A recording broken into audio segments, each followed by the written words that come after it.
Three, two, one. Hey, and I'm with Christian Toto. Christian Toto runs the fantastic site about pop culture from I'd say, center right perspective called Hollywood in Toto. And we have worked together for years. We started at Breitbart's Big Hollywood, where I was a frequent freelancer, and he wound up being one of the editors. And then he broke off and started his own thing several years ago. And whenever I've had, many times when I've had celebrity guests, the biggest ones, I would turn them into articles that I would take the best quotes or an angle, write an article, send it to Christian, and suddenly a star like, say, even Kevin Costner, who would have turned up their nose at doing one podcast or maybe one website, suddenly they're like, oh, I get to sit down one time and get a podcast and get an article and get, et cetera, et cetera. And so Christian was a prime person that we would team up with.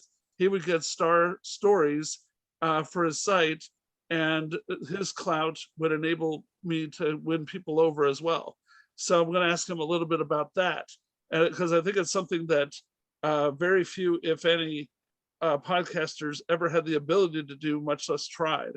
And so anyway, so Christian, what have you thought about the partnership we've had over the years, where your clout and combines with my podcasting ability, and we all win, that we both wind up with bigger stars as a result. So anything you care to say about that?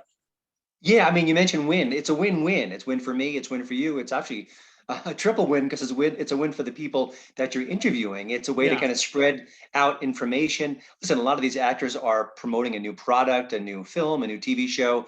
They want to spread the word as far and wide as possible. And if you're on different media platforms, it only helps. So, a podcast is great. A website is great. You do two or three, even better. And, one of the things I liked about working with you is that it wasn't cookie cutter questions. It wasn't those, oh, I can't believe the journalist asked that. It's so cheesy. It's so sort of expected. You asked tougher questions. And I think you have a good way of letting these actors and the people who are very talented open up and sort of share their experiences in a way that I don't think you normally get with an interview. So, I mean, I read a lot of interviews of celebrities.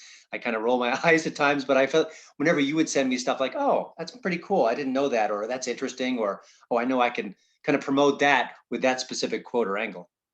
Okay, cool. And would you say, there's been we've probably done about 30 or more of these, but is there one or two that stood out that you were like, wow, that was pretty cool that we landed that?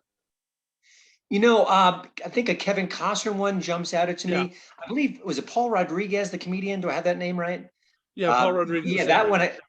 that one also I thought was interesting as well. He opened up about politics and other issues. Again, a lot of these celebrities are interviewed all the time. So if you get them and you kind of throw basic questions at them, they kind of fall into like auto mode. They know what to say. They've got some patter. They've got some kind of canned stories. And I think the trick for an interviewer, and you did a good job of this, is sort of getting past that.